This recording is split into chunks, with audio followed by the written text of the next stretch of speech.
Bismillahirrahmanirrahim. Assalamualaikum warahmatullahi taala wabarakatuh. Alhamdulillahirabbil alamin wassalatu wassalamu ala asyrafil anbiya wal mursalin wa ala alihi wa sahbihi ajmain. Alhamdulillah, bersyukur kepada Allah Subhanahu wa taala kerana kita dapat bertemu lagi dalam perkongsian ilmu faraid untuk siri yang kelima. Pada pertemuan kali ini kita akan cuba untuk menghuraikan tentang kaedah agihan faraid.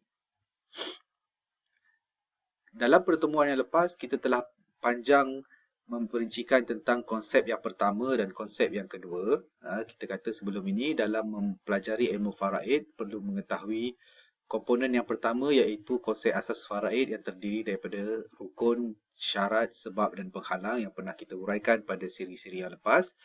Dan juga kita pernah menghuraikan secara detail waris dan bahagian-bahagiannya, dan kita hanya menumpukan waris ashabul furud dan waris asobah yang merupakan kedua-duanya adalah waris yang disepakati oleh para fuqaha.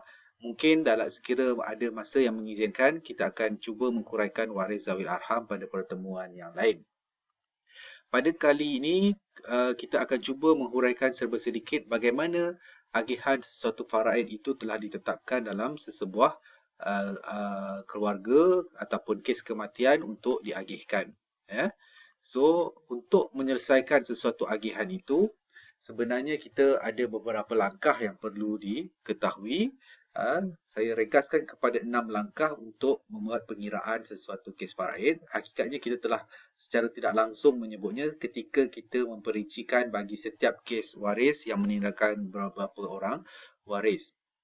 Tapi secara teorinya, kita akan cuba menyebut beberapa langkah ini sebagai asas untuk memahami pengiraan sesuatu kes faraid. Yang pertama sekali, jika berlaku kematian, perlulah kita mencatatkan struktur ataupun carta keluarga, ataupun dalam bahasa mudah, siapakah waris yang masih wujud. Itu yang pertama. Yang kedua, kita cuba kenal pasti waris yang berhak ataupun buat saringan kepada waris yang wujud tersebut. Dan yang ketiga, masukkan bahagian secara tetap, iaitu waris-waris yang layak mendapat secara fardu yang pernah kita ceritakan pada pertemuan yang sebelum ini. Kemudian, tentukan penerima waris ataupun waris secara asobah. Adakah dalam senarai yang wujud itu ada waris yang layak mendapat secara baki ataupun lebihan. Kemudian, selesaikan pengiraan, iaitu bermula dengan penentuan asal masalah ataupun istilah faraidnya ialah at-ta'sil. Dan yang terakhir sekali, masukkan penyelesaian akhir ke dalam struktur ataupun carta keluarga tersebut. 6 langkah ini adalah sebagai asas kepada pengiraan sesuatu kes untuk waris-waris mengetahui bahagian yang diperolehi oleh harta daripada peninggalan si mati, daripada harta pusaka tersebutlah. 6 perkara itu boleh kita rajahkan begini. Pertama, kita senaraikan terlebih dahulu.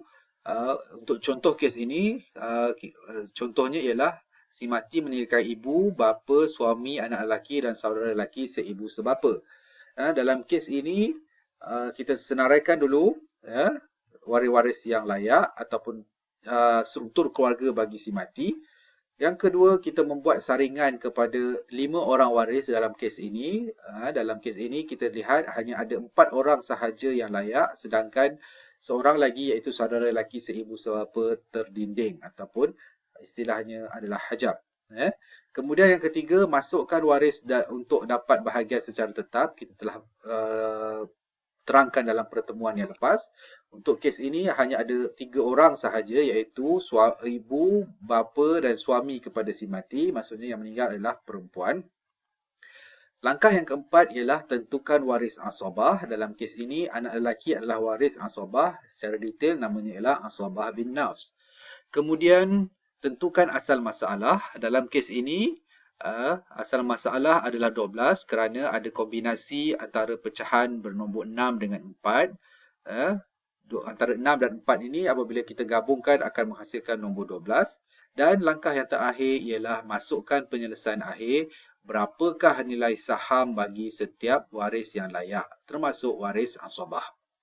So, inilah 6 langkah yang perlu diikuti bagi mereka yang mempelajari ilmu faraid untuk menentukan agihan.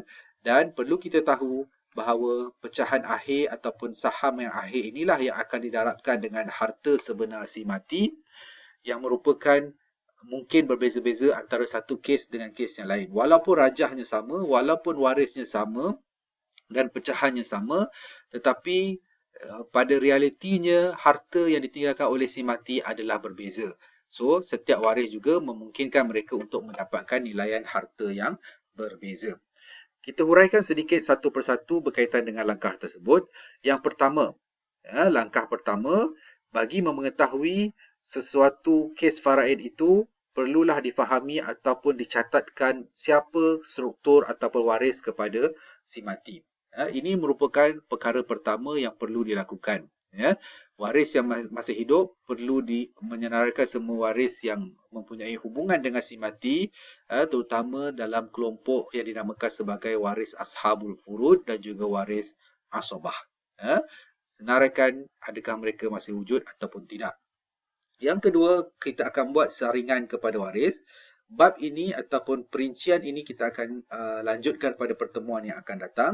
Di sana ada konsep namanya terdinding sebahagian dan terdinding sepenuhnya.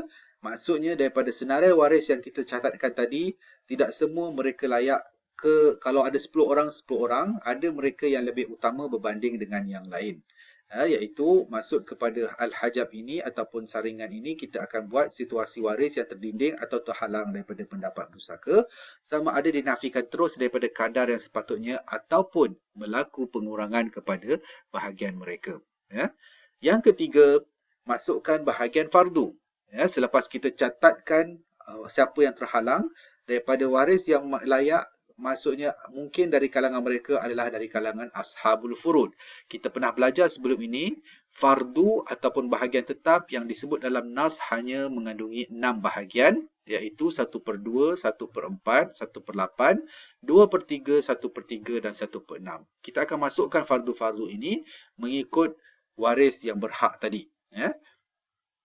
Dan yang keempat, langkah yang seterusnya ialah daripada senarai itu ada tak waris yang menerima secara lebihan, ataupun dalam istilah faraid adalah waris kategori asabah. Kita tandakan dengan huruf A terutamanya, untuk memudahkan bahawa mereka adalah mendapat secara baki. Cuma belum diketahui kadar baki tersebut.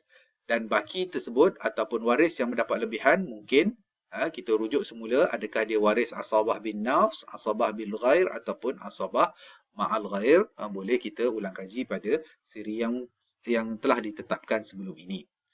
Dan yang seterusnya ialah kita tentukan nilai asal masalah, ataupun the base number ataupun gandaan sepunya yang terkecil sekiranya melibatkan beberapa pecahan.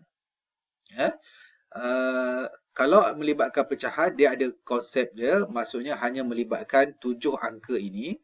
Berkemungkinan nilai base number bawah itu adalah nombor 2, 3, 4, 6, 8, 12 dan 24. So, ini adalah pecahan-pecahan yang akan menjadi sebagai base number terlebih dahulu. Walaupun nilaian ini akan berubah melihat kepada sekiranya setiap kes itu mempunyai bilangan waris yang banyak. Tapi ini adalah asas.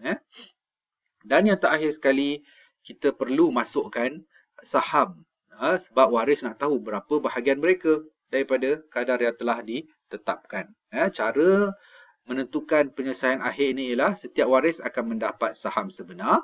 Penentuan saham dibuat dengan membahagikan asal masalah jumlah tadi dengan nilai pembawah penyebut bagi setiap bahagian tetap dan kemudian didarabkan dengan nombor pengangka, seperti dalam contoh yang telah kita kemukakan tadi. So, ini adalah 6 langkah asas untuk mereka mempelajari atau mengetahui kaedah agihan sesuatu kes faraid. Kita akan huraikan setiap langkah ini ataupun setiap pengiraan ini dalam siri-siri yang akan datang, insya-Allah. Mudah-mudahan dia akan menambah satu lagi komponen penting dalam mempelajari ilmu faraid, iaitu komponen yang ketiga, kaedah agihan faraid. Untuk itu, kita sudahi dengan wabillahi taufiq wa hidayah. Wassalamualaikum warahmatullahi taala wabarakatuh.